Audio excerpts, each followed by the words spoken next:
देश के यशस्वी प्रधानमंत्री जी नरेंद्र मोदी जी के नेतृत्व में, मार्गदर्शन में विरासत और विकास,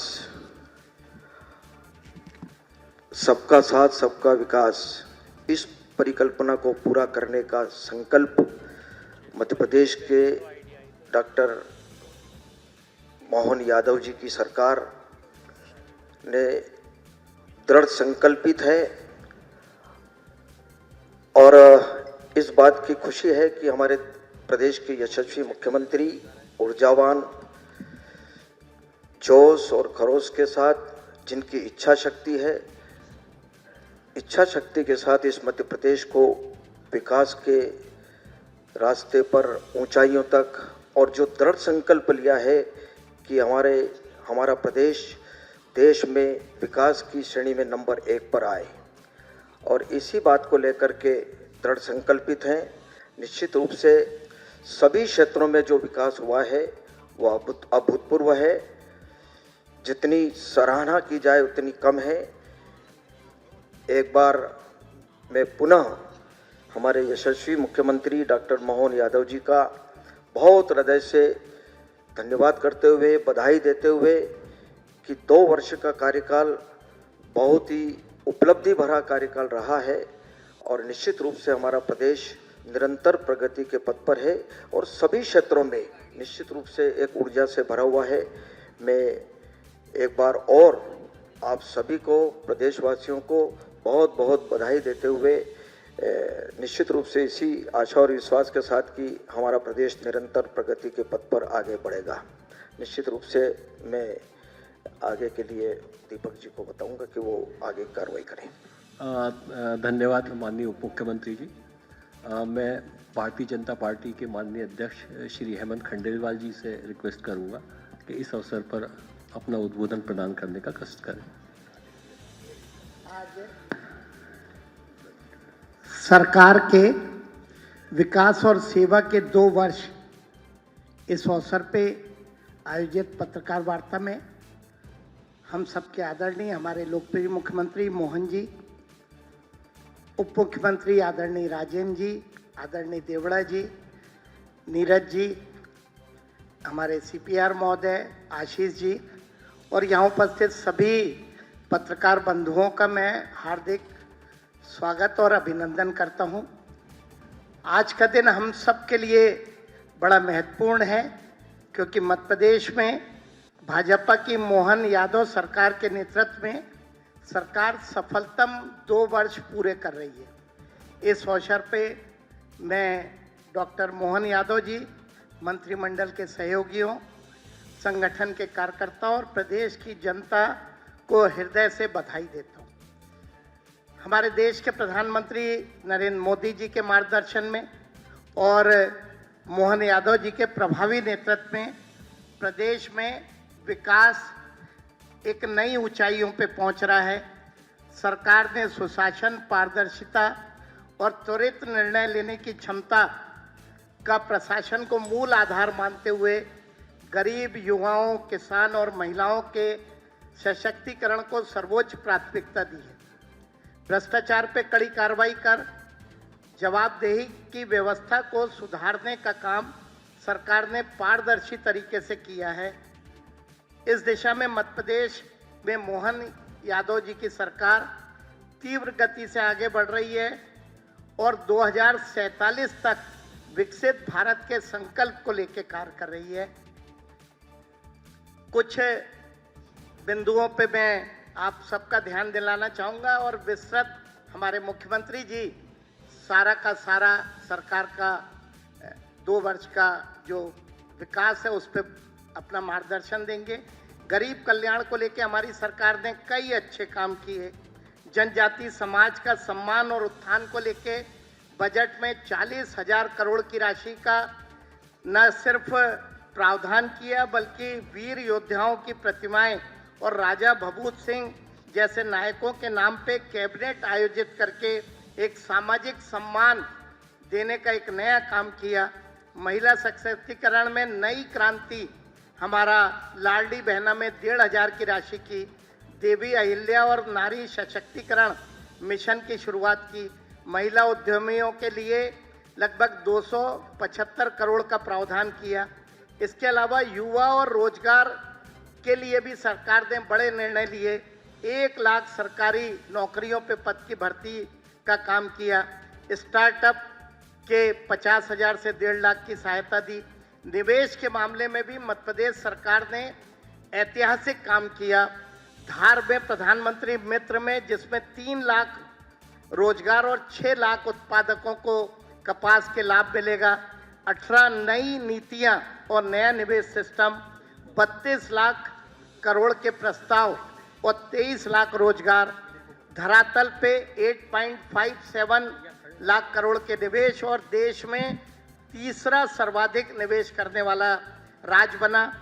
आध्यात्मिक और सांस्कृतिक धरोहर के रूप में भी मैं मुख्यमंत्री जी को धन्यवाद देना चाहूँगा कि सम्राट विक्रमादित्य राजा भोज सहित 9 महापुरुषों के नाम पे राजधानी में द्वार, ओमकारेश्वर, विक्रमादित्य राम वन पथ, गमन पथ, श्री कृष्ण लीलाओं से जुड़े स्थल और मां शिप्रा का शुद्धिकरण घाट निर्माण, सीएस 2028 की तैयारियां और स्वास्थ्य सेवाओं में पीएम श्री एयर एम्बुलेंस जैसे नए प्रयोग और 12,655 आयुष्मान आरोग्य मंदिर बनाने जैसे बड़े काम सरकार ने किए।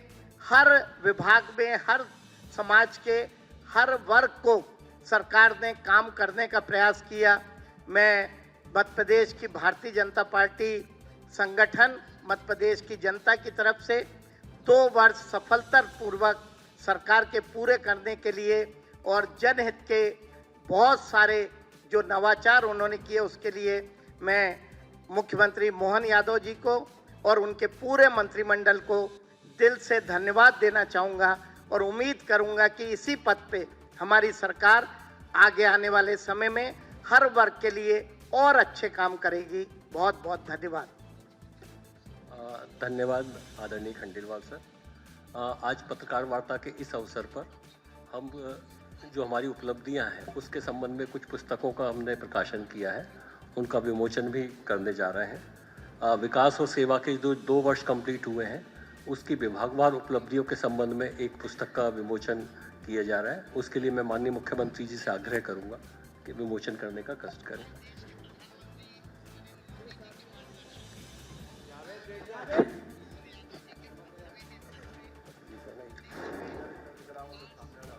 तो 2 साल सरकार के कामकाज के पूर्ण होने पर एक पुस्तक का विमोचन इस वक्त मुख्यमंत्री डॉक्टर मोहन यादव और भारतीय जनता पार्टी के प्रदेश अध्यक्ष हेमंत खंडेलवाल दोनों उप मुख्यमंत्री करते हुए नजर आ रहे हैं। ये तस्वीर आपके टेलीविजन स्क्रीन पर है।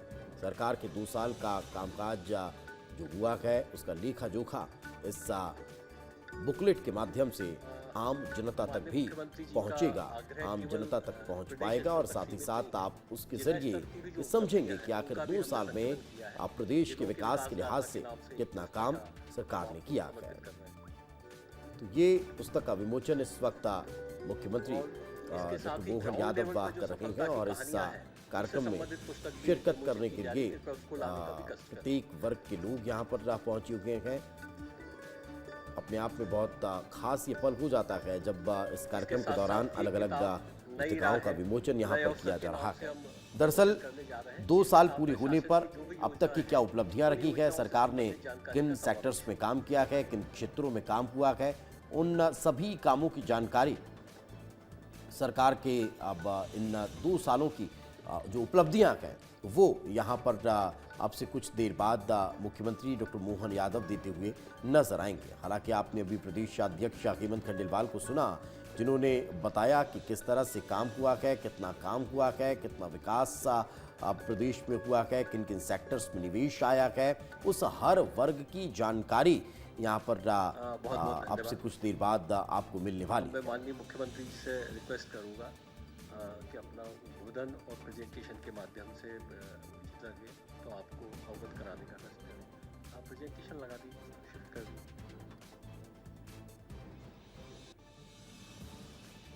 ये तस्वीरें आपको भोपाल के कन्वेंशन सेंटर से दिखा रहे हैं जहां इस विधिवत कार्यक्रम में गरिमामय कार्यक्रम में मुख्यमंत्री डॉक्टर मोहन यादव की उपस्थिति है। और अब इस वक्त मुख्यमंत्री डॉक्टर मोहन यादव क्या कह रहे हैं, सुनते हैं।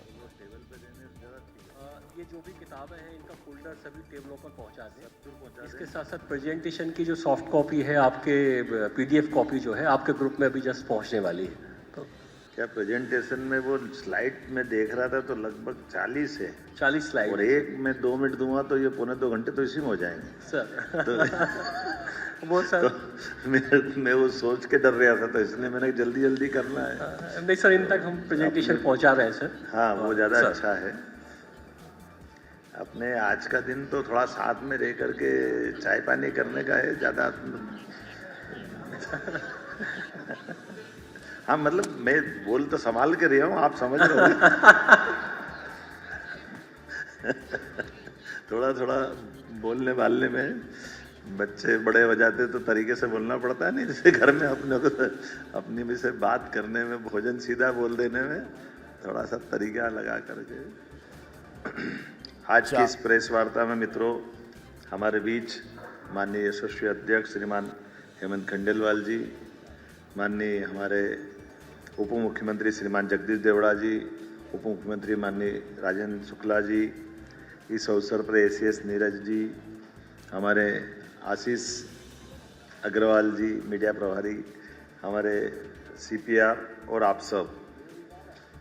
यद्यपि मैं प्रेस वार्ता में कोई नई बात या ऐसी कोई अलग से बात नहीं कर रहा हूँ, ये हमारे आपके सबके साथ बीते हुए 2 वर्ष के जिसके आप भी साक्षी हो, और शासन की योजनाओं में कमोबेश अगर हम कोई किसी वर्ग से बात करें तो सबसे पहले प्रेस के वर्ग से ही रूबरू होना पड़ता है, और प्रेस के माध्यम से वो बातें समाज तक नीचे तक जाती भी है।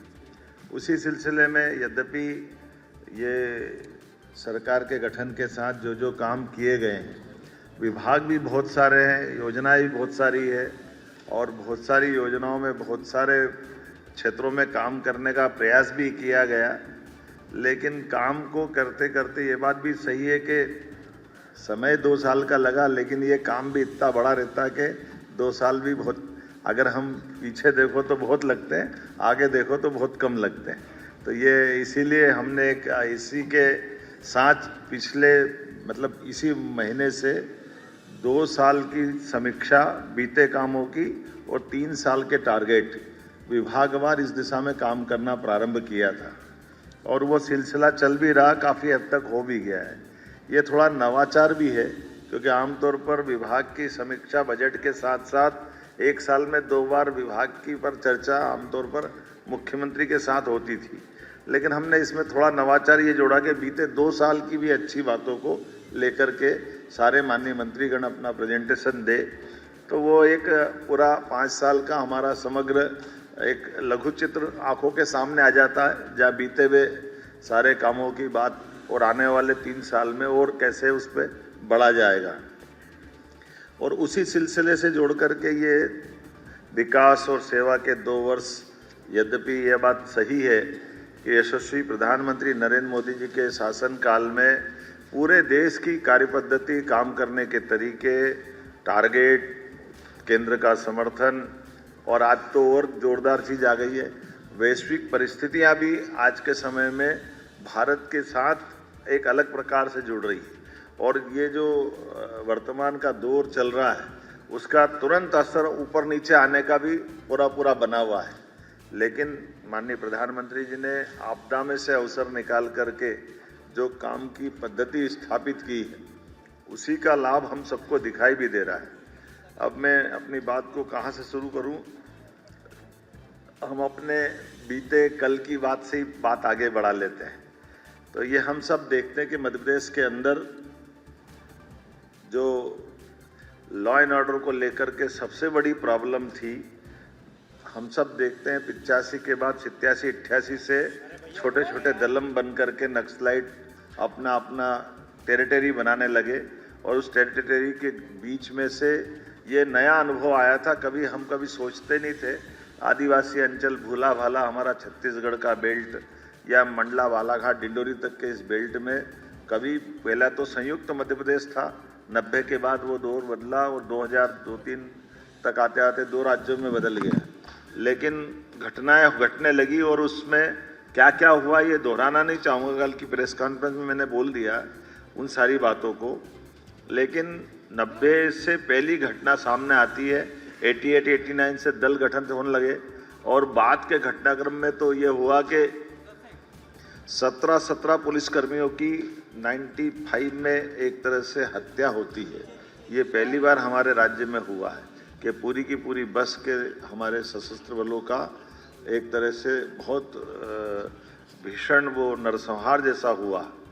बाद में तो उसका परिणति ये भी हुई कि चुने हुए मंत्री के अपने घर से राज्य के मंत्री को बुला बाहर निकाल करके थाने के पास कुल्हाड़ी से हत्या कर दे।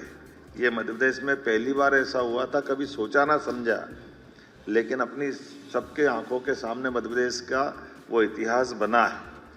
राज्य सरकारें क्या होती है, केंद्र सरकार क्या होती है, लेकिन आज़ादी के बाद राज्य और केंद्र की सरकार दोनों जगह एक दल की सरकार थी, कांग्रेस की सरकार थी, केंद्र में भी और राज्य में भी।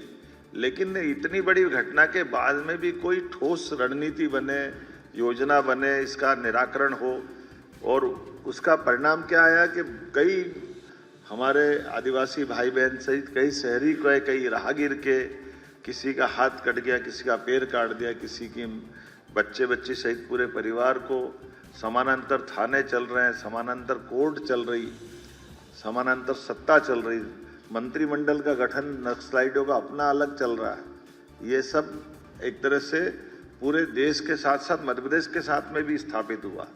हमें गर्व है इस बात का कि माननीय प्रधानमंत्री ने तय किया और माननीय गृह मंत्री जी ने लगातार ध्यान दे करके, जो 35-37 साल पुरानी एक चुनौती थी 2-4 साल के समय में, और अब तो डेडलाइन डिसाइड की। सच में जब उनने डेडलाइन डिसाइड की कि मार्च 2026 तक नक्सल वाली मूवमेंट समाप्त कर देंगे, तो मैं भी थोड़ा चौंक गया था कि कहीं ऐसा तो नहीं। मैंने गृह मंत्री जी से निवेदन भी किया, हमने कहा नहीं बिल्कुल चिंता मत करो, ये समय सीमा में हो जाएगा। बड़ा सुन के अच्छा भी लगा, लेकिन बीते साल जब बात की, क्योंकि मैं अपने राज्य की दृष्टि से अगर देख के बताऊंगा तो आप सब जानते हैं हमारा भौगोलिक रूप से इतना बड़ा मंडला, बालाघाट, डिंडोरी का क्षेत्र, जिसमें रिजर्व फॉरेस्ट इतना बड़ा, ऐसे में 25-30-40 लोगों को खोज के निकालना यही चुनौती रहती। और वो फॉरेस्ट के इलाके में जब मोबाइल टावर काम नहीं करते हैं, बिजली की लाइन के भी संकट रहते हैं, जंगली जानवर चारों तरफ बिखरे हुए, गांव की अंदर की भी स्थिति कैसी है कि लगातार 20-25 साल तक लाल सलाम ने जो माहौल बनाया कि फॉरेस्ट के अधिकारी से लेकर के सारे लोग, लेकिन ये सौगात भी मिली कि पहले तो हमारे अपने भी इस घटनाक्रम में बहुत दर्दनाक हादसे हुए। बीते साल जिस आशीष शर्मा को हमने प्रमोट करके टीआई बनाया, कुछ समय पहले उनकी बलिदान भी हुआ, ये दर्दनाक भी था। लेकिन मुझे इस बात की प्रसन्नता के कुछ अच्छे पुलिस अफसर जिनने खुद ने मांगकर बालाघाट की ड्यूटी ली, मैं अपने आईपीएस अधिकारियों को बधाई देना चाहूँगा। आमतौर पर आईएएस आईपीएस पे कई बार सुविधा की और तमाम प्रकार की बातें आती, लेकिन यहाँ के अपने इस राज्य के बहादुर अफसरों ने पोस्टिंग मांग के लिए और टारगेट लिया कि हाँ हम ये करके देंगे। आईजी संजय भी ऐसे घूम रहा जैसे जवान, मोटरसाइकिल से लेकर के लंबे समय तक ये आईपीएस अधिकारी ऐसे काम करे, ये हम सबके लिए गर्व की बात है। और जब समेकित रूप से काम करते हैं तो उसका रिजल्ट भी आता है कि आज वो इतने बड़ी भयंकर चुनौती थी। मैं मान के चलता हूँ विकास के काम तो सब है ही, लेकिन एकदम सबसे बड़ा अगर कोई काम है तो ये हमारा मंडला, बालाघाट, डिंडोरी, पहले तो क्रमबद्ध रूप से हमारे सारे जिले एक के बाद एक उस लाल आतंक से मुक्त होते गए, और अब जाकर कल जब जीरो की स्थिति बनी, तो ये बड़े सौभाग्य की बात भी है। और ये उन सबको सलाम भी है जिनने अपना बलिदान दिया। हमारे कई सारे जवानों ने, हमारे आम नागरिकों ने इसकी कीमत चुकाई। इसलिए हमने कहा कि 1 साल के अंदर 10 दुर्दांत आतंकवादियों के समान नक्सलाइटों को हमने ढेर किया मैदान में, और ये संदेश दिया कि आप अगर लड़ना चाहते हो तो हमारा पुलिस फोर्स आपसे निपटने में सक्षम है, और अगर आप सरेंडर करोगे तो पुनर्वास पॉलिसी में हम आपके लिए वो व्यवस्था कर सकते हैं। और ये दोनों नीतियों का कारगर रूप बना के हमारे लिए कुछ हमने जब मोबाइल फ़ोन उनके टेप सुने थे तो आखिरी में तो ऐसी स्थिति बनी थी कि दलों के अंदर इस बात की होड़ लगी कि पहले सरेंडर कौन कर रहा है, और हमने आखिरी परिणाम देखा कि 42 दिन में 42 सरेंडर हुए और 10 नक्सलाइटों को ढेर किया। तो ये एक बहुत बड़ी चुनौती थी पुलिस के लिए और प्रशासन के लिए। अब ये अलग बात है कि अब हम वापस उस बालाघाट, मंडला, डिडोरी के अंदर जिन भी कारणों से ये पनपा फैला था, हम उसको अंदर से उस तरह के तंत्र को भी मजबूत करें कि दोबारा ये सांप अपना फन नहीं फैला सके। मैं प्रधानमंत्री को धन्यवाद देना चाहूँगा, माननीय गृह मंत्री जी को भी, जिन्होंने हमारे मोबाइल नेटवर्क के टावर और तमाम प्रकार के इलेक्ट्रॉनिक संसाधन अच्छे से अच्छे कैसे स्थापित कर सकते हैं उसकी मदद भी की, उसका भी बड़ा लाभ मिला। हमको पुलिस की बटालियन भारत सरकार की भी मिली और राज्यों के अंदर परस्पर कोई दल की सीमा नहीं। कई जगह आंध्र में हमारी सरकार है लेकिन तेलंगाना में नहीं है, तो कोई बात नहीं, कांग्रेस की सरकार हो, किसी और दल की सरकार हो, लेकिन समान रूप से नक्सलाइटों के खिलाफ जो मूवमेंट बनाया उसका बड़ा लाभ मिला। दूसरी बात करना चाहूँगा नदी जोड़ो अभियान की। ये भी बहुत बड़ा अभियान था, असंभव जैसा था।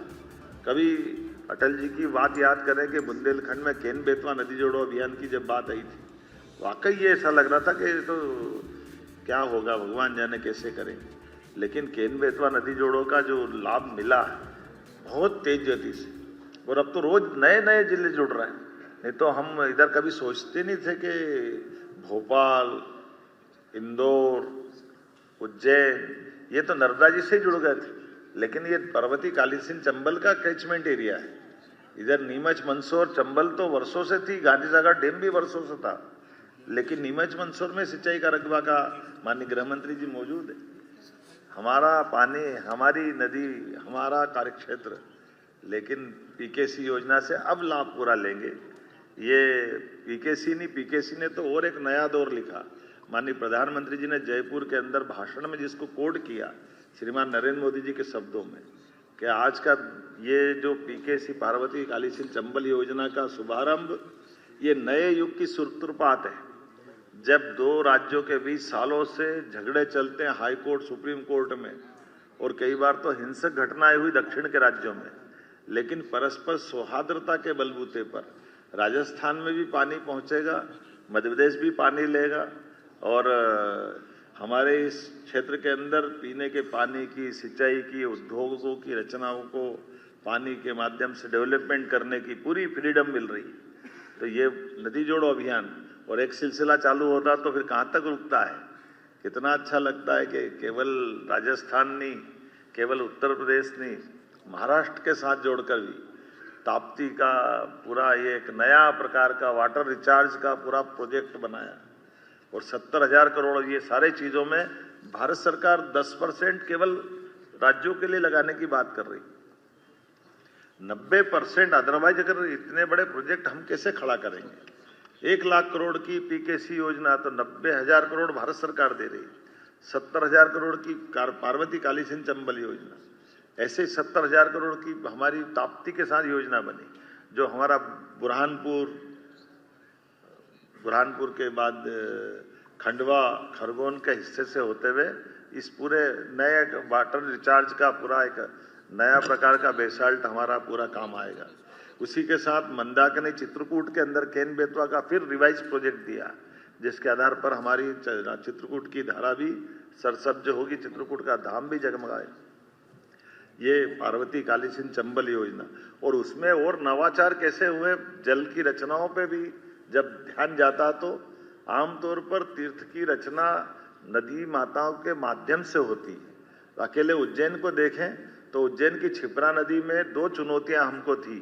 सिमस तो 80 में भी हुआ, 92 में भी हुआ, 2004 और 2016 में, लेकिन 80, 92 और 2004 तक जब सिमस्त हुआ तो क्षिप्रा जी के जल में स्नान करने जो साधु संत सहित धार्मिक श्रद्धालु आए, उन्होंने गंभीर के पानी में स्नान किया। गंभीर क्षिप्रा जी से लगभग 20 किलोमीटर दूर से पानी लेके लिफ्ट करके आए और उसमें स्नान कराया।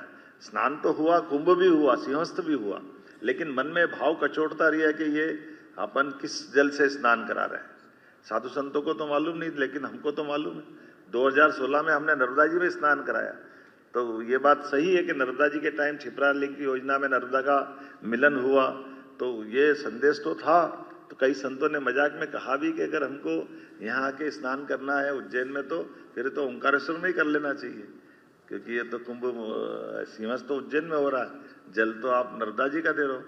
तो ये बात सही थी। मैं इस बात के लिए धन्यवाद देना चाहूँगा हमारे इरिगेशन डिपार्टमेंट के लोगों को, जिन्होंने इस चुनौती को लिया और हमने इस सीमस्त में क्षिप्रा जी के जल से स्नान करने का प्रबंधन कर लिया। चुनौती तो कई थी, मैं ये पढ़ी हुई लिखी हुई भाषा नहीं बोल रहा हूँ, ऐसे ही मुँह से ही बोल रहा हूँ। आपको ध्यान में आएगा कि हमने कहा कि भाई क्षिप्रा जी कोई बर्फ का ग्लेशियर नहीं है कि ऊपर से पानी बह के आ जाएगा। हमारे सामने चुनौती क्षिप्रा जी बरसात के पानी में जो धारा बनती है उससे पूरे साल काम चलाना पड़ता है।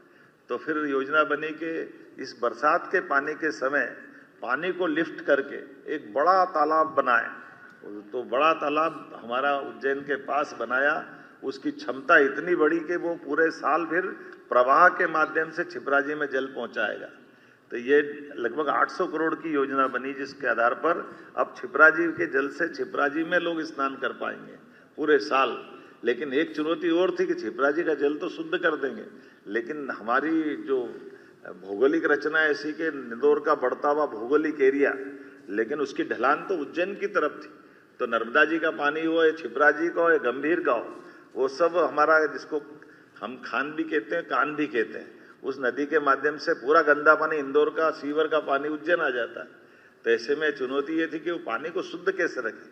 तो इस बार ये भी एक अच्छा प्रयोग मिला कि जब हम बड़ी नदियों को राज्य के बाहर भी जोड़ने का अगर हम बड़ा एक रिकॉर्ड बना रहे हैं, जब यूपी के साथ केन बेतवा का बना रहे हैं, पार्वती काली सिंह चंबल के साथ राजस्थान का, या ताप्ती के साथ महाराष्ट्र का, तो एक राज्य के अंदर भी 2 नदी जोड़ो अभियान चलना चाहिए।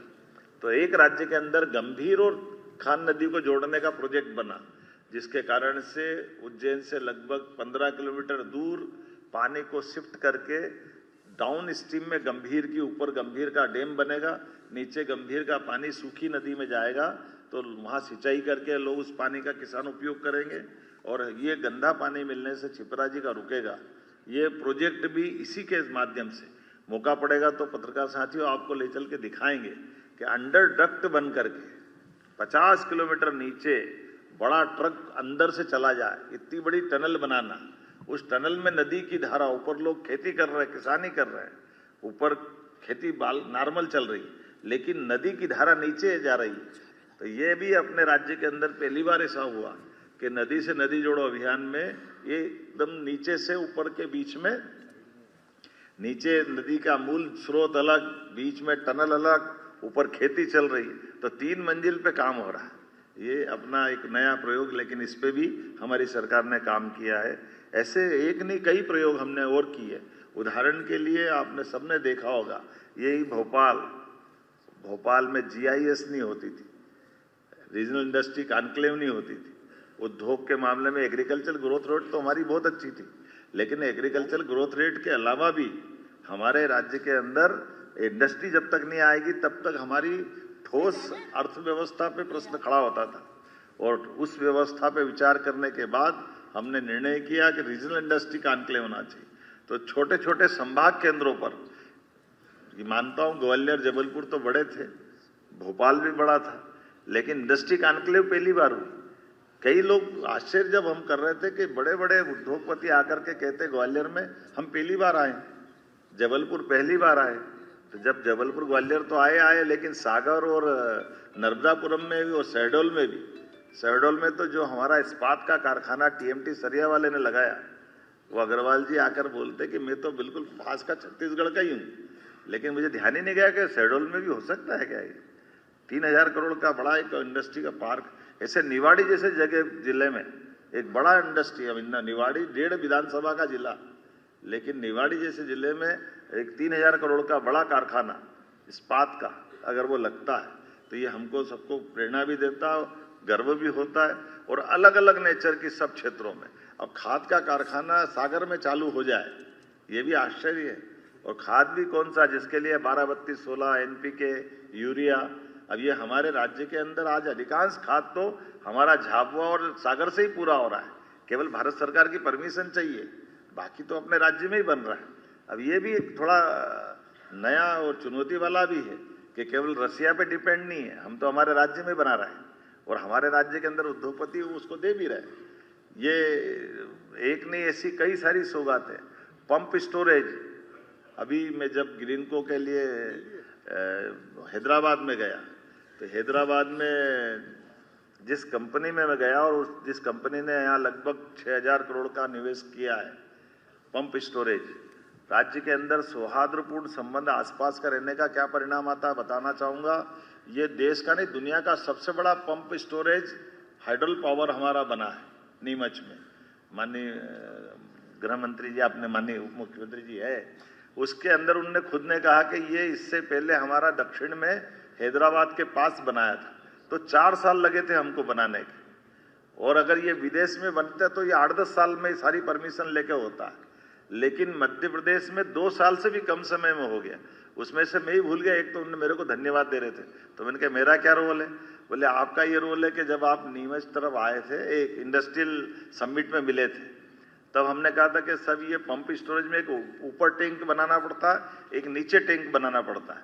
तो ऊपर का टैंक तो हमने बना लिया, अब नीचे का टैंक चूंकि चंबल का पानी वो गांधी सागर में रखा हुआ मंदसौर में, और वो चंबल का पानी का कंट्रोल तो राजस्थान सरकार के पास रहता है, वो पानी जब तक खाली नहीं करे हम बनाए कैसे नीचे, और अगर नीचे नहीं बनाएंगे तो वो पंप स्टोरेज चालू कैसे होगा। तो मैंने मेरे से निवेदन किया, मैंने वहीं से फोन लगा दिया माननीय मुख्यमंत्री भजन लाल जी को कि जरा ये चंबल का हमारा एक प्रोजेक्ट बिगड़ रहा है, आप अगर पानी कम कर दोगे तो हमारा काम हो जाएगा। मुझे इस बात के लिए आनंद भी आया कि उन्होंने कहा भैया जब आप पीकेसी जैसी योजना के लिए 20 साल से राजस्थान मध्य प्रदेश के झगड़े खत्म करके आप हमको पानी दोगे तो ये मदद क्यों नहीं करेंगे आपकी। उन्होंने कहा चंबल में हम पानी कोटा में रोक लेंगे और आपका ये पानी का उपयोग आप कर लो, हम पानी कम कर देते हैं। उनने 15 दिन के अंदर पानी कम कर दिया और इसका फर्क ये पड़ा कि जो प्रोजेक्ट 4 साल में पूरा आने वाला था वो 2 साल में पूरा हो गया। तो ये कम से कम सरकार की व्यवस्थाओं में सजगता के साथ दूरदेशी व्यवस्थाओं के आधार पर जोड़ने का कई सारी बातें मैं कर सकता हूं आपके बीच में से। ऐसी बहुत सारी बातें हैं जैसे पीएम मित्र पार्क, ये 7 पार्क हमारे भारत सरकार के माध्यम से सालों पहले मिले थे, जिसके आधार पर कपास तो हमारे यहाँ होता है, लेकिन कोयम्बटूर जब गया तो उन्होंने कहा कपास, बोले आपके यहाँ से आता मध्य प्रदेश से। अब हमारा कॉटन धागा भी वो बनाए, कपड़ा भी वो बनाए, कपड़े को रेडीमेड गारमेंट्स बना करके वो दुनिया भर में निर्यात करे, माल तो हमारा। तो हमने कहा ये हमारा कॉटन हमारे यहाँ क्यों धागा नहीं बन रहा। तो उन्होंने बताया आपके यहाँ पहले चलती थी बहुत सारी इंडस्ट्रियाँ, मिल इंडस्ट्रियाँ, इंदौर, उज्जैन, रतलाम, ग्वालियर, धीरे धीरे टेक्नोलॉजी पुरानी हो गई तो बनना ही बंद हो गई। हमने कहा नहीं, ये तो हम वापस से भी बनाएंगे। तो पीएम मित्र पार्क माननीय प्रधानमंत्री जी को धन्यवाद कि अपने जन्मदिवस के अवसर पर 7 पीएम मित्र पार्क में सबसे पहले हमारा पीएम मित्र पार्क का उनने न केवल भूमि पूजन किया बल्कि उसी दिन हमने भूमि आवंटन भी कर दिया। केवल इतना ही नहीं, अभी मैं आपसे आ रहा था तो आते आते भंडारी मेडिकल कॉलेज वालों का फोन आया, उनने कहा कि आपकी वो 2 साल की उपलब्धि तो मैं कल विज्ञापन छापूंगा, आप बता देना। मैंने कहा आपकी क्या बात। अरे बोले मैं आपको केवल मेरी साइक्लोट्रॉन की जो इंडस्ट्री के बारे में आपको बताना चाह रहा हूँ जो विक्रम उद्योगपुरी में हमने लगाई। बोले जर्मन के आधार पर, जर्मन के विद्वान और वैज्ञानिक और वहाँ के सारे लोगों के साइक्लोट्रॉन की इंडस्ट्री के लिए हमको जमीन 2 दिन में तो जमीन मिल गई, 10 दिन के अंदर हाईटेंशन लाइन बिजली विभाग ने खड़ी कर दी। और हमारे पास जो जर्मन के वैज्ञानिक और लेबर लाए थे जिनके भरोसे से वो हमको उत्पादन करना था, बोले वो आबो हवा इतनी अच्छी लगी और इतना सरलता से काम हो गया कि वो गए ही नहीं और अभी साल भी पूरा नहीं और हमने वो उत्पादन चालू कर दिया। तो अब हमारे देश को साइक्लोट्रॉन का बहुत बड़ा लाभ अपने इस इंडस्ट्री डिपार्टमेंट से मिल गया कि आज वो जो दवाई उनकी है, उनका कहना वो दवाई 10 गुना सस्ती है, आज वो पूरे देश में उपलब्ध कराएंगे। उसकी अपनी एक शर्त रहती है कि वो 8 या 10 घंटे में उपयोग करे, इसीलिए वो आप देश में मध्य प्रदेश मध्य में है तो यहाँ से ट्रांसपोर्टेशन बहुत सरल पड़ेगा, अदरवाइज वो फिर खराब हो जाती। तो वो जो चीज 2 रुपए की है वो 2 पैसे की भी किसी काम की नहीं रहती। तो ये उनका कहना है कि ये भौगोलिक दृष्टि से भी, विज्ञान की दृष्टि से भी, अपने 55 हमारे पीएम एक्सीलेंस कॉलेज नई शिक्षा नीति के बलबूते पे लगना, ये भी घोर आश्चर्य की बात। कहाँ 1956 से लेके 2002-3 तक 5 मेडिकल कॉलेज थे, लेकिन आज मेडिकल कॉलेजों की एक तरह से श्रृंखला बन गई, लंबी लाइन बन गई मेडिकल कॉलेज में। और मेडिकल कॉलेज में भी प्रयोग कैसा, पूरे देश में ये भी नवाचार हुआ है कि अब हम केवल मेडिकल कॉलेज के लिए हॉस्पिटल देंगे। मेडिकल कॉलेज का हॉस्पिटल जो हमारा ऑलरेडी हॉस्पिटल है, मेडिकल कॉलेज की बेस वो रहेगा। तो मेडिकल कॉलेज के लिए किसी को मेडिकल कॉलेज बनाना तो वो अपनी बिल्डिंग बनाए, अपने सारी प्रोसेस कर ले। 300 बेड का हमारा हॉस्पिटल 10 साल तक हम उसको देंगे। 10 साल बाद वो डॉक्टर, दवाई, सारा पैरामेडिकल स्टाफ, अर्थात अपन अगर सरल भाषा में बोलो, हमारा हॉस्पिटल तो चल ही रहा है, हम क्या करें उसमें। चलता हॉस्पिटल प्रैक्टिकल के लिए उनको दे दिया, जब उनका वो 700 बेड का बन जाएगा तो हमारा हॉस्पिटल हम वापस ले लेंगे, हमको क्या फर्क पड़ेगा। लेकिन वहाँ एक मेडिकल कॉलेज खड़ा हो जाएगा। इस कारण से पूरी दुनिया में ऐसा होता था, हमने नया नहीं किया, लेकिन ये प्रयोग देश में सबसे पहले हमने किया कि हमारे पैसे कितने बचे। इसलिए मेडिकल कॉलेज के लिए मेडिकल एजुकेशन अलग मंत्रालय और मेडिकल का मंत्रालय अलग, तो हमने ये दोनों को मिलाकर एक किया। ऐसे लगातार एक के बाद एक सभी क्षेत्रों में जो हो सकता है, जितने प्रकार से है। आज अपन इंदौर की हुकुमचंद मिल का आपको उदाहरण मालूम है, प्रधानमंत्री जी के माध्यम से हुकुमचंद मिल की लैंड पूरी केवल 300-400 करोड़ रुपए के चक्कर में 30 साल से 7,000 मजदूर में से 2,000 लोग उम्मीद में मर गए कि हमको 2 लाख मिलेंगे, 4 लाख मिलेंगे, लेकिन कोर्ट में निराकरण नहीं हो रहा था। हमने कहा ये सरकार पैसा दे देगी तो सारे मजदूरों का भला हो गया। और आज वो हाउसिंग बोर्ड के माध्यम से, नगर निगम के माध्यम से 200-300 करोड़ देने के बाद लगभग 70-80 हजार करोड़ का प्रोजेक्ट बनेगा। ये जो बड़ा प्रोजेक्ट बनेगा, इसमें ये केवल अपने 2 विभाग हैं, एक इंडस्ट्री डिपार्टमेंट, एक हमारा लोकल एडमिनिस्ट्रेशन के माध्यम से हाउसिंग बोर्ड, प्राधिकरण या जो भी कोई विभाग होगा। तो जमीन के प्रॉपर उपयोग करते हुए विकास की दृष्टि से, अन्यथा सांप बिच्छू घूम रहे हैं, जंगल बना हुआ है, मुकदमा चल रहा है, चलने दो।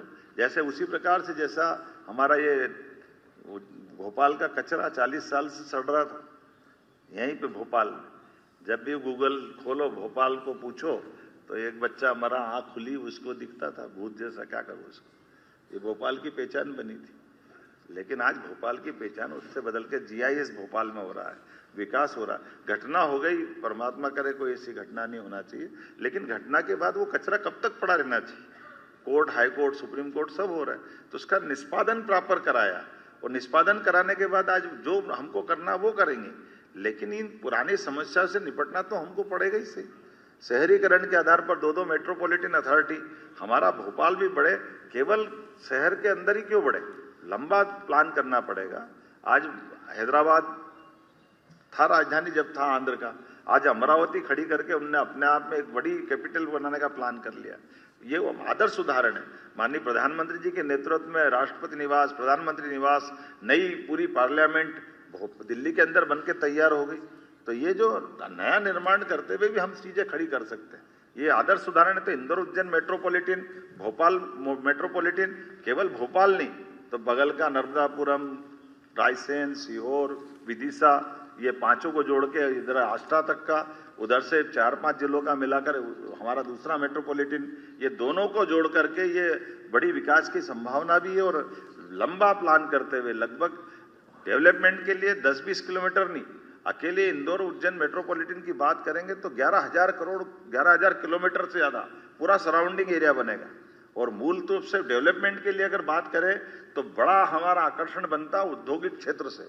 जब औद्योगिक क्षेत्र नागदा बन गया तो नागदा के बाद में तो आवासीय और कमर्शियल हो गई सही, पीथमपुर बन गया तो पीथमपुर के बाद रहने के लिए भी और कमर्शियल चाहिए गई सही, देवास का है, मक्सी का है। तो हमने बेस बदल दिया कि हमारी औद्योगिक केंद्र बेस बनेंगे, उसके बाद रेसिडेंशियल, कमर्शियल, PSP के बाकी प्रोजेक्ट आते जाएंगे और आने आज नहीं तो कल तक आगे तक जाएगा। इसी का परिणाम है कि इसी की बाकी कनेक्टिविटी, ग्रीन बेल्ट हमारा खास करके जो एक्सप्रेस हाईवे है, ग्रीनफील्ड हाईवे, 4 लेन, 6 लेन, एयरपोर्ट के साथ एविएशन पॉलिसी में हमारी इंटर स्टेट और इंट्रा स्टेट ये एविएशन के प्रोजेक्ट अपने सबके सामने चल रहे हैं। ये उत्तराखंड में चलते थे 4 धाम के लिए, केदारनाथ, बद्रीनाथ, गंगोत्री, जमुनोत्री। अब तो उज्जैन ओंकारेश्वर क्यों नहीं हो सकते? वो शानदार चल रहा अपना, क्या फर्क पड़ गया? ऐसे एयरपोर्ट अपने 7 से 9 तो हो गए और 10वां तैयार होने, 10वां भी चालू हो गया। और ये तो 10 जिसको एविएशन डिपार्टमेंट ने मान लिया, बाकी सिंगरौली, रतलाम, नीमच, मंदसौर, हमारे B200 तो उतरते ही हैं शान के साथ। सारी हवाई पट्टियां चालू है, इसमें कोई कष्ट नहीं है। आपने देखा ही है कि जब अपना स्थापना दिवस मनता है तो 1 दिन क्यों 3 दिन मनना चाहिए, और 3 दिन मने तो अपने कलाकार आनंद के साथ हो जाए। तो यहाँ विक्रमादित्य का महानाट्य भी होता और भगवान कृष्ण की लीलाओं को लेकर के 500 कलाकार भोपाल की, ये पहली बार हुआ। 18 पॉलिसियां फिल्म निर्माण से लेकर सभी प्रकार की। अभी बुंदेलखंड के अंदर राजगढ़ पैलेस में गए अपन, इतना गजब का स्थान है, ऐसा लगेगा कि कहाँ पूरे देश में नहीं मिलेगा। ऐसे अगर उज्जैन में जाओगे तो हायर सेकेंडरी स्कूल 50 साल से चलता था, महाराज बाग क्रमांक 1, 2, 3, आज वो 7 स्टार होटल हो गया टूरिज्म का। हमारी सारी टूरिज्म की प्रॉपर्टी में सबसे ज्यादा कहीं कलेक्शन आ रहा है तो अकेले उस हाई सेकेंडरी स्कूल में हो रहा। और टूरिज्म मिनिस्टर पूरे देश में आदर्श उदाहरण देते हैं कि अच्छा पैलेस कैसे बन जाता है हेरिटेज में, ये उदाहरण उनका बना है। कहने के लिए तो बहुत सारी बातें हैं, लेकिन आज जब मैं आपसे बात कर रहा हूँ तो ये सारा मैटर तो आपके पास पहुँच ही गया और अब मैं बोलूँ क्या, जितना तो आप मेरे से ज़्यादा समझते और बोलते रहते हो, ये सारी बातें आप करते रहते हो। बोलने के लिए बहुत सारी बातें बोल सकता हूँ, लेकिन जिस प्रकार से समय बदला है और समय के साथ ऊर्जा के क्षेत्र में पूरे देश में सबसे सस्ती बिजली अगर कोई दे रहा है तो अपना राज्य दे रहा है। बिजली में भी ऐसे ऐसे नए प्रयोग हुए कि जिसके आधार पर बिजली के लिए सारे लोग भौचक के देख रहे हैं कि हो क्या रहा है। मध्य प्रदेश हमारा सबसे लोएस्ट रेट बिजली में गया है और इसके आधार पर ओंकारेश्वर और ये बड़े बड़े प्रोजेक्ट तो हमारे हैं, आगर, नीमच, सोलर पार्क भी 2000 मेगावाट का, और कंपोजिट यूपी और हमारा 6 महीने वो वापर लेंगे, 6 महीने हम वापर लेंगे। पानी की तो हम बदला बदली करी ना, बिजली का भी आपस में साझेदारी कर रहे हैं, 2 राज्य आगे बढ़ते हुए। तो ये जो हमारा जो मुरैना का जो बीहड़ का जंगल है, इसका बेहतर से बेहतर उपयोग कैसे कर सकते हैं। आज ये बदलते दौर में हमारी आने वाले समय के टारगेट भी बड़े हैं, लेकिन अभी बात नहीं करूँगा, बीते समय की बात करूँगा जब हमने अपने नामांतरण की नई पद्धति लगाई। ये भी पूरे देश में रेवेन्यू के लिए नई चीज हो गई। लगभग 1 करोड़ प्रकरणों का निराकरण कराया और ई नामांतरण जैसे आप रजिस्ट्री कराओगे आपका प्रोसेस परबारे चालू हो जाएगी। पटवारी गिरदावर के पास चक्कर खाने की जरूरत नहीं। बंटवारा, नामांतरण, राजस्व ऑनलाइन निराकरण करने के लिए साइबर तहसील के आधार पर भारत सरकार ने पहला पुरस्कार मध्य प्रदेश को दिया है। 19 धार्मिक नगरियों में शराबबंदी, ये हमने अपने धार्मिक नगरियों के प्रति ये जो प्रतिबद्धता बताई, विभिन्न लोक बना करके नर्मदा परिक्रमा के लिए परिक्रमा वासियों के लिए शेड बनाना, घाट बनाना, सभी प्रकार की सुविधा जुटाना, और चित्रकूट का धाम भी आनंद के साथ। आप बताइए, जन सहभागिता के आधार पर चित्रकूट का मुख्य मार्ग जिसमें बड़े से बड़े संतों ने और सब लोगों ने अपनी सहभागिता देते हुए, जब अयोध्या अच्छा हो गया तो चित्रकूट भी होना चाहिए। उसी प्रकार से ओरछा का राजा राम का भी आनंद अलग प्रकार से दिखाई दे रहा है। अब ये कई ऐसी योजनाएं भी चालू की जिसके लिए एक बगिया माँ के नाम 2 एकड़ का खेत अगर आप अपना बनाने जाओगे तो सरकार आपको 2 लाख रुपए देगी, क्योंकि जब नया बगिया बनाओगे तो शुरू में 2 साल आपकी खेती बाड़ी बंद हो जाएगी। तो खेती बाड़ी भी ढंग से व्यक्ति करता रहे, उसके बजाय उसके जीवन के प्रबंधन करते हुए, और जब बगिया तैयार हो जाएगी तो फल से उसका काम चलेगा ही सही। तो आम के आम गुठली के दाम दोनों काम हो जाएंगे। हमारा पास व्यक्ति अपनी खुद का बगिया भी तैयार कर लेगा और अपना बगीचा भी तैयार हो जाएगा। योजना तो बहुत सारी है। हमने जलगंगा अभियान चलाने का हर साल का निर्णय किया। जलगंगा अभियान में दोनों क्षेत्र में, ग्रामीण में और शहर में भी, शहरी क्षेत्र के अंदर जितने कुएं, बावड़ी, तालाब, पुरानी जल रचनाएं और नवीन रचनाओं के लिए अब तो सड़कें भी बन रही है। तो हमने सड़कों के किनारे जो मुरम खोदने के लिए या बाकी मिट्टी निकालने के लिए जो गड्ढे होते हैं उसको भी जल रचना में बदलने के लिए पीडब्ल्यूडी मंत्री जी माननीय राकेश जी को धन्यवाद दूंगा। एक योजना बनी कि ये जितना पानी का हम अपना संचय कर सकते हैं उस सबको भी करते जाना है। उसी प्रकार से ग्रामीण अंचल में भी सभी पंचायतों के साथ ये जलगंगा अभियान के माध्यम से, नदियों का मायका है मध्य प्रदेश। अभी ध्यान में आया कि लगभग 250 के आसपास प्रदेश की नदियां हैं, उन नदियों के उद्गम से लगा करके उनकी जल रचनाएं कैसे चालू हो, उनका एक तरह से पुनर्जीवन का काम भी और संचयन का काम भी। जल रचनाओं के लिए छोटे छोटे स्टार्ट डैम से लगा करके बड़े बड़े भी सब पे काम करके बूंद बूंद कैसे काम आए, उस दिशा में हमने काम करना प्रारंभ किया। स्कूलों की बात मैंने कर दी। गौ संरक्षण की तो अद्भुत योजना हमारे यहाँ चल रही है। गौ संरक्षण में भी देश में नंबर 1 का है। अभी मैं कल आंध्र में उतरा था, कर्नाटक सरकार के वहाँ के एक कारपोरेशन के चेयरमैन आए थे। उन्होंने कहा टेक्नोलॉजी तो आप हमारी ले गए, लेकिन आपके राज्य में बहुत बड़ा काम हो गया, मैं आना चाहता हूँ आपके मध्य प्रदेश। हमने कहा जरूर आओ। ये खास करके हमारा ये जो वेस्ट से एनर्जी बनाने वाले प्रोजेक्ट चल रहे हैं, और ये जो पराली जलाने वाले जो प्रोजेक्ट जगह जगह, तो इतना अच्छा प्रोजेक्ट चल रहा है कि हमारे यहाँ अब धान का हो, गेहूं का हो, ये जो वेस्ट जितना निकलता है उससे बिजली उत्पादन, गैस उत्पादन, इसके प्रोजेक्ट भी खड़े हो रहे हैं। और गौ संरक्षण को लेकर के घर घर दूध उत्पादन बढ़े, 9% से 20% के टारगेट पे हम चल रहे हैं। भारत सरकार के माध्यम से हमने गुजरात के उस अमूल वाले प्रोजेक्ट के साथ अपने ब्रांड सांची को बरकरार रखते हुए इस दिशा में आगे बढ़े कि 3 साल बाद 20% तक दूध उत्पादन करेंगे। गोमाता के लिए भी पर्याप्त रूप से हमारी योजनाओं में 25 गोमाता अगर लेके आएगा या दूध उत्पादन की इकाई खड़ी करेगा तो 10 लाख सरकार देगी। इसके आधार पर एक साथ 500% की प्रोग्रेस हुई पुरानी योजना के पालन करने में। जबरदस्त रूप से स्कोप आया और गौशालाएं भी बड़ी बड़ी बन गई। नगर निगम के अंदर ये खिड़क की कल्पना खत्म करते हुए हमने गौशालाओं के लिए संधारण के लिए भी 20 के बजाय 40 रुपए प्रति गोमाता, और उससे बड़ी 20 अलग से गौशालाएं जो 5,000 से लेके 10,000 20,000 की गौ माता के साथ। और पूरे देश के लोग आप आ रहे हैं क्योंकि प्राकृतिक खाद से लेकर कई सारी संभावना है। तो बड़ी बड़ी गौशाला उसको हम अपने उनके लिए 30% वो दूध उत्पादन भी कर सकेंगे। वो गौमाता को रखने के साथ हम जो अनुदान देते हैं वो अनुदान भी उनको देंगे। 125 एकड़ भूमि भी देने वाले हैं। एक तरह से ये ठोस निर्णय कर रहे हैं जिसके बलबूते पर बड़े पैमाने पर देश भर के लोग आकर्षित हो रहे हैं। तो ये गौमूत्र से, गोबर से, बाकी चीजों से वो अपने इस गौशाला को कैसे सफल सक्षम बनाए, इसका आदर्श मॉडल हमारा बीच बना है। ऐसे ही अपनी शिक्षा के क्षेत्र में खास करके हमारे इंजीनियरिंग कॉलेज के कैंपस के अंदर IT पार्क बनाने का निर्णय पहली बार हुआ। बच्चा वहीं पढ़े, वहीं रोजगार भी मिल जाए। और IT के साथ नई technology deep tech research park भी ला रहे हैं, साइंस सिटी भी बना रहे हैं, ऑब्जर्वेटरी भी खोल रहे हैं। और भविष्य में तैयार तो ये भी है कि हमारी सब प्रकार की नवीन पॉलिसियों के बलबूते पर भविष्य में रिसर्च का भी ये मध्य प्रदेश बड़ा केंद्र बने। इसलिए स्टार्टअप से लेकर 18 पॉलिसियों में हमने सब चीज जोड़ने का प्रयास किया। ऊर्जा की बात मैंने कर दी, सिंचाई की कर दी, आधुनिक विकास की कर दी, बदलती ग्रामीण अर्थव्यवस्था की कर दी, PM विकास खास करके गाँवों के अंदर वृंदावन गाँव की बात मैंने आपके सामने की है। अधोसंरचनाओं को लेकर के भी हमारे बीच ई-बस भी भविष्य में हम प्रारंभ करने वाले हैं, जो कि हमारी पुरानी कठिनाई थी जब हमने कई प्रकार से दूसरी रचना खड़ी करी।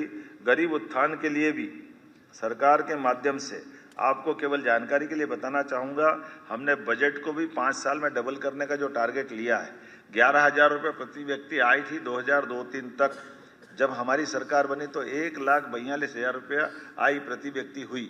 आज की स्थिति में 1,54,000 रुपये प्रति व्यक्ति 2 साल के अंदर हमने ये आई बढ़ाई है। ये उसी प्रकार से जिस प्रकार से हमने गेहूं से लगा करके सभी राशियों में एक एक करके जो बोनस की बात कही थी हमारे संकल्प पत्रों की पूर्ति में कि हाँ हम 2700 रुपये क्विंटल तक गेहूं का दाम करा देंगे, तो आज की स्थिति में 2585 तो उनका हुआ। गए साल ही हमने 2600 रुपये क्विंटल गेहूं खरीदना प्रारंभ कर दिया था। भावांतर योजना का लाभ तो आपके सबके सामने, भावांतर पे कितने सारे प्रश्न हुए थे, लेकिन प्रति क्विंटल 500 रुपये के आसपास भाव भी भारत सरकार ने बढ़ाया और हमने किसानों को वो दाम दिलाने के लिए वो प्रबंधन किए कि भावांतर से लेकर के सभी क्षेत्रों में सरकार समान रूप से भुगतान भी करती जाएगी। 1,000 रुपया प्रति व्यक्ति प्रति बहन लाडली बहना योजना से प्रारंभ हुई योजना, जो 2023 जून से प्रारंभ हुई थी, दिसंबर में हमारी सरकार बन गई तो 2024 में हमने 250 रुपये बढ़ाए, 2025 में 250 बढ़ाए, आज की स्थिति में 1500 रुपये प्रति लाडली बहना, जिसके आधार पर लगभग 1850 रुपये पर महीने हम निर्बाध गति से दे रहे हैं। ये हमारी सरकार की गति है। उम्मीद कर रहे हैं कि हम आने वाले समय में इस योजना के बलबूते पर नारी सशक्तिकरण की इस महती योजना में और बड़ी भूमिका अदा करेंगे, जिसके आधार पर जो हमारा कमिटमेंट है वो हम सब पूरा करते जाएंगे। बोलने के लिए तो बहुत कुछ है, मैं बहुत देर तक बोल सकता हूँ, लेकिन मुझे लगता है आप भी थक गए होंगे। टूरिज्म के कई सारी चीजें ऐसी है, चाय पानी भी पिला नहीं रहो तो बहुत देर हो गई, जरा कुछ खिला पिलाओ भाई, जरा बात भी कर लें। ये तो अपनी कहानी तो चलती रहेगी। मुझे लगता है कि आपसे बात करूं, कभी मैं इधर देख रहा था, कभी इधर देख रहा था कि पत्रकार वार्ता भी चल रही है, पर हमारी चर्चा भी चल रही है। मैं आप सबका पुनः वंदन करता हूं, अभिनंदन करता हूं, और ये मैटर के अलावा भी कोई बातचीत होगी तो आपसे जरूर सुनेंगे। मुझे लगता है कि CPR साहब आपकी भूमिका चालू हो जाना चाहिए। Thank you sir, thank you very much sir. कुछ जो स्लिप्स आई हैं उसके आधार पर मैं आमंत्रित कर रहा हूँ। ये वरीयता या उसके हिसाब से नहीं है, जिस हिसाब से आया है उस हिसाब से मैं नाम लेता जा रहा हूँ। हरि भूमि से श्री हरि अग्रहरि जी, माइक पहुंचाइए। पीछे है पंकज जी, पीछे। तो ये प्रेस कॉन्फ्रेंस हुई और मुख्यमंत्री ने अपने 2 साल के पूरे विकास कार्यों का लेखा जोखा दिया है। सारी जानकारियां अब मीडिया के माध्यम से प्रदेश की जनता को पहुंचाई है और अब पत्रकारों के सवालों का जवाब मुख्यमंत्री इस वक्त दे रहे हैं। एक सफाया कर दिया, अब कौन सा सफाया करने वाले हैं या कौन सा अभियान चला? काय का चाहिए? नहीं, करने के लिए तो बहुत कुछ है, कहने के लिए बहुत कुछ है। आप बताएं, आप अपने से बताएं तो ज्यादा अच्छा रहेगा। देखो, हम वहां पे जो विश्वास रुका हुआ था, विकास रुका हुआ था, उसका सफाया करेंगे और विकास का कारवा ले जाएंगे। Thank you. श्री गिरीश उपाध्याय, स्वदेश भोपाल। उपाध्याय जी उधर है, हाथ खड़ा कर देना, पता ही नहीं चल रहा है इतनी भीड़ में। ये माइक और ले आइए भाई। नमस्कार। ये आपने नक्सली वाला तो जिक्र किया, लेकिन इसके एक समस्या समाप्त हो रही है और एक दूसरी समस्या से मध्य प्रदेश गिरफ्त में आता जा रहा है, जो नशे के कारोबार वाली है। इसको लेकर आप पे कोई कार्य योजना है जिसको आप कहेंगे कि हम अगले साल जो 3 साल पर जब इकट्ठे हों तब क्या आप अनाउंस करने की स्थिति में है कि हमने नशे के कारोबार से प्रदेश को मुक्त कर दिया है? नशे के कारोबार से तो समाज को सामूहिक रूप से इसमें निपटना पड़ेगा, लेकिन जैसे मैंने आपको बातचीत में बताया कि 19 स्थानों पर हमने शराब की दुकानें बंदी की है और क्रमशः ये जिस प्रकार से माहौल बनेगा, हम सब चाहेंगे कि नशे के प्रत्येक व्यापार पर हमारी कड़ाई रहे, हमारा बंदी रहे, लेकिन समाज की जागृति और सामाजिक संगठनों की भूमिका भी बड़ी रहने वाली है। आपके सबके सहयोग से निश्चित रूप से हम उम्मीद करेंगे कि 3 साल में इस पर कंट्रोल करें। श्री शरद द्विवेदी जी, बंसल न्यूज।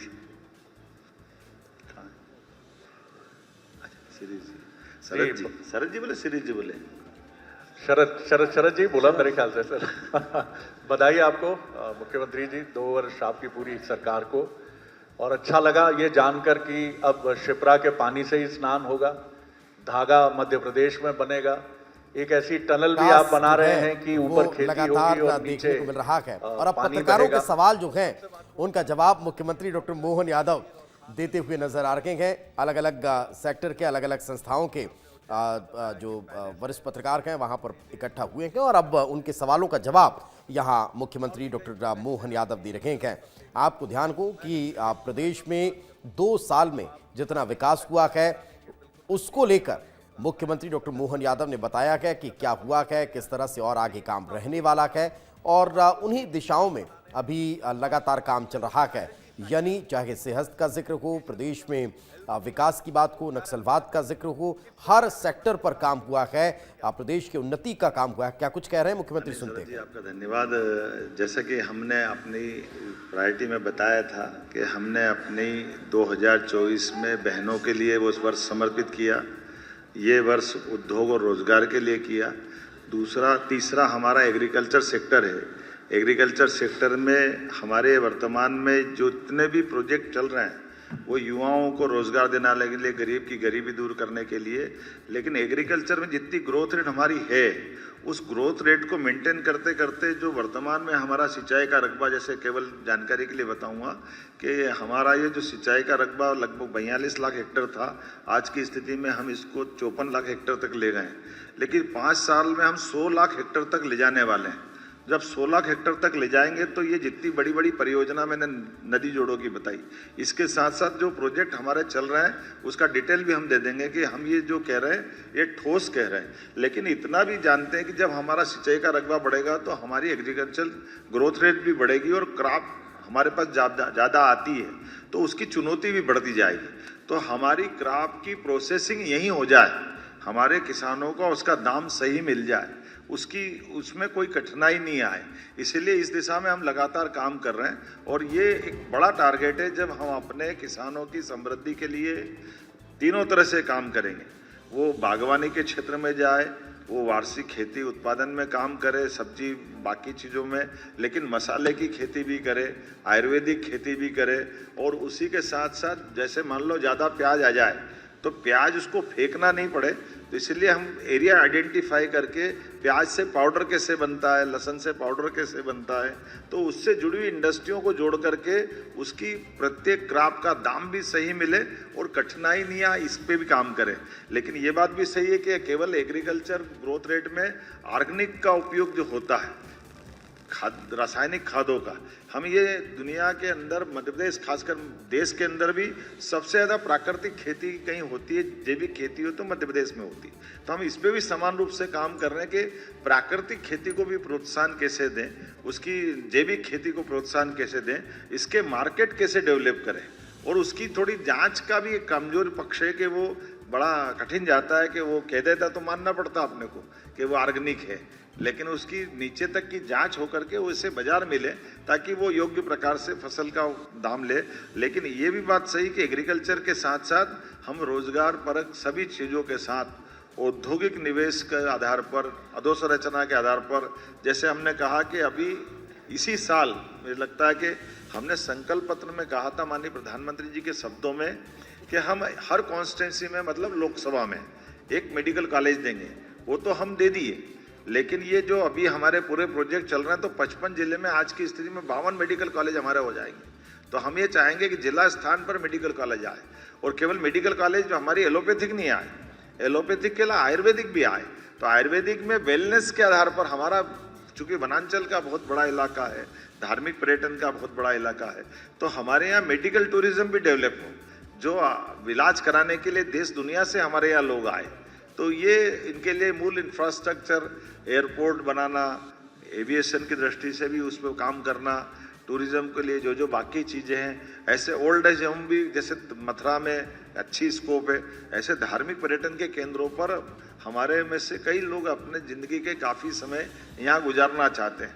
तो उस दिशा में भी हम ठोस काम कर रहे हैं, जिसमें ओरछा, दतिया, कटनी, मैयर की माता जी, उज्जैन, ओंकारेश्वर, ऐसे हर स्थान पर ये सारी संभावना लेके चल रहे हैं। स्कूल कॉलेज के लेकर भी हमने कहा कि भाई ये जो हमारे परंपरागत कोर्स नहीं चलना चाहिए, परंपरागत तो चले, लेकिन परंपरागत के बजाय जिसमें अभी मैं जब गया था हैदराबाद, तो हमने कहा कि ये एग्रीकल्चर बेस्ड जितने कोर्स हैं नई टेक्नोलॉजी के, वो भी हमारे यहाँ खुलना चाहिए।